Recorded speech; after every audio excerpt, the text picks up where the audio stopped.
vuestra posición en el partido, vuestra posición personal en el partido y sobre todo vuestro sueldo, tú, Luis, y la señora alcaldesa, y lo que tenéis que poner es al frente de los ciudadanos de Tarancón y de esta comarca, porque también representáis a más allá de lo que es el ámbito geográfico de Tarancón, porque tú eres diputado provincial y la señora alcaldesa es diputada nacional de Cuenca. Entonces, más allá de lo que es la ciudad de Tarancón, poneros con los ciudadanos y defenderlos ante esto.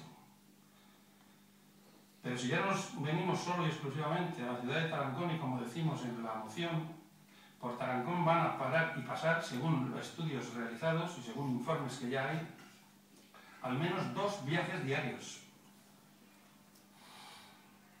¿Qué va a pasar con lo que venga por ferrocarril?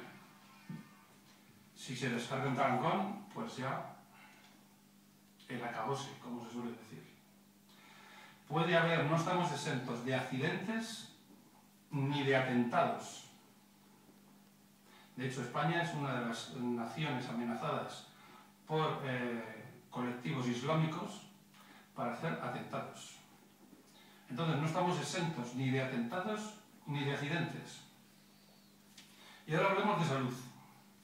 ¿Por qué una mujer embarazada no puede conducir un camión que lleve estos residuos? Por algo será. ¿Por qué si puede una mujer embarazada conducir, y que de hecho conduce muy bien, un camión que lleve peras y manzanas y pescado, y no puede llevar los residuos del ATC? Por algo será. No será tan seguro.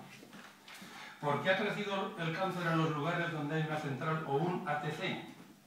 Estudios de Estados Unidos, de Alemania y de Inglaterra. De hecho, en la moción ya os hemos dicho que en ASE, en los últimos años se han duplicado la leucemia en los hombres y se ha triplicado el cáncer de páncreas en las mujeres. El consenso. Mirad, en contra, estos son datos, en contra hay más de 4.000 ciudadanos en Villar de Cañas, en el pueblo de Villar de Cañas, en una concentración. Miles de ciudadanos en una cadena humana en Cuenca, desde las Casas Colgadas hasta la Plaza de España, donde está la subdelegación, ya entran personas. Más de 11.000 firmas recogidas. Las concentraciones que se hacen en la capital o en los pueblos, cada vez a más. A favor, lo único que se conoce, 200 personas el día que va a Cospedal a Villar de Cañas, y casi todos arrimados. La legalidad. ¿Hay un plan de emergencias y de seguridad? Porque no lo conocemos. Y ya lo que es de risa es cómo fue el acuerdo de pleno de Villar de Cañas. Ya sé que al alcalde de Villar de Cañas dice, y además no le ha importado decirlo en los medios de comunicación, que le importa un pepino que no estuviera este punto en el orden del día ni que aprobara la urgencia. Artículo 83 del ROC. Es nulo el acuerdo de pleno de Villar de Cañas, porque ni estaba en el orden del día ni aprobaron la urgencia. Por lo tanto, incluso es ilegal.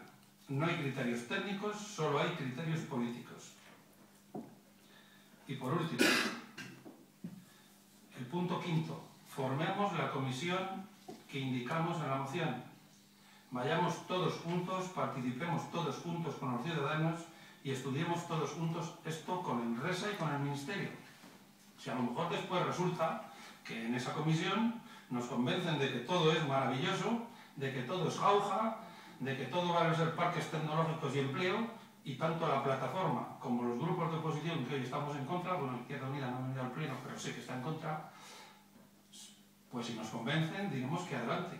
Pero formemos esa comisión, vayamos todos juntos, poneros con los ciudadanos, poneros con los ciudadanos. Nada más. Gracias, José Antonio.